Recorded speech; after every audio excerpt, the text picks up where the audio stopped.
முதலாவதாக கவனிங்க, கற்பனைகளை கவனித்து அதற்கு ஒத்த ஜீவியம் செய்கிற ஜனங்களுடைய வாழ்வில் தேவன் என்ன செய்கிறாரா? சமாதானத்தை அருளி அதை நதியை போலாகும்படி செய்கிறார். ஹல்லேலூயா.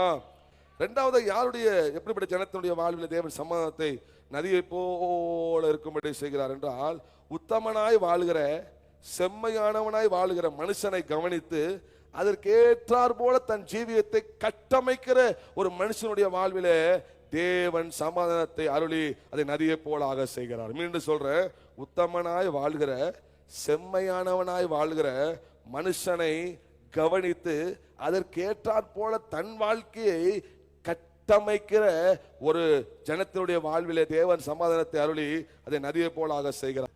மூன்றாவதாக ஒரு காரியத்தை நாம் வேதத்திலிருந்து நாம் கவனிப்போம்.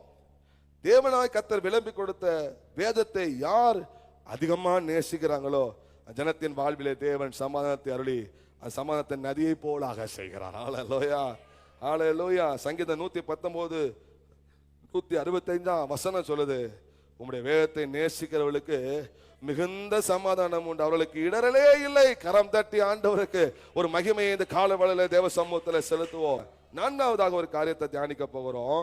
தேவனாய் கர்த்தரை எந்த ஒரு மனுஷன் உறுதியாய் பற்றிக்கொள்ள மனதுள்ளவனாய் ஜீவிக்கிறானோ அவன் வாழ்க்கையிலே தேவன் சமாதானத்தை அருளி அவன் வாழ்விலே தேவன் சமாதானத்தை நதியை போல இருக்க செய்கிறார். ஹல்லேலூயா. ஏசாயா 26:3 திருப்பிக்குங்க. ஏசாயா 26:3, உம்மை உறுதியாய் பற்றி கொண்ட மனதை உடையவன் உம்மையே நம்பி இருக்கிறபடியினால் நீர் அவனை பூரண சமாதானத்தோடு காத்து கொள்வீர். ஹல்லேலூயா. கடைசியாக ஒரு காரியத்தை நாம் எந்த ஜனத்துடைய வாழ்விலே தேவன் சமாதானத்தை அருளுகிறார், அது நதியை போல பாய்ந்தோட செய்கிறார். சமாதானத்தை தேடி அதை பிடித்துக் கொள்கிற ஜனத்தின் வாழ்விலே தேவன் சமாதானத்தை அருளுகிறார். ஹல்லேலூயா. அதை நதியை போல பாய்ந்தோடும்படி செய்கிறார். ஆமென். சங்கீதம் 34:14 எடுத்துக்கொள்ளுங்க. சங்கீதம் 34:14 தாவீது என்ற தேவ மனுஷர் சொல்றாரு, தீமையை விட்டு நீ விலகி நன்மை செய், சமாதானத்தை தேடி அதை தொடர்ந்து கொள். அல்லேலூயா சொல்லுங்களேன். சத்தை போலாக செய்கிறார். கரங்களை உயர்த்தி ஆண்டவர் எங்களை ஒப்பு கொடுக்கிறோம்னு சொல்லுங்க. ஒப்பு கொடுக்கிறோம்.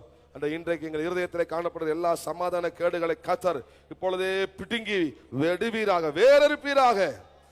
உலகத் தருகிற சமாதானத்தை நோக்கி நாங்கள் போவதில்லைப்பா. நீ தருகிற சமாதானம், நீ தருகிற சமாதானம் எங்களை விட்டு எடுபடாத சமாதானம், நீ தருகிற உம்முடைய சமாதானம் எங்கள் இருதயத்தை நிரப்பட்டும், சிந்தையை நிரப்பட்டும், எங்க வாழ்க்கையை நிரப்பட்டும், எங்கள் குடும்பத்தை நிரப்பட்டும், எங்கள் ஆண்டவரே சந்ததிகளை நிரப்பட்டும், எங்க சபையை நிரப்பட்டும், இந்த பூமியை நிரப்பட்டும்.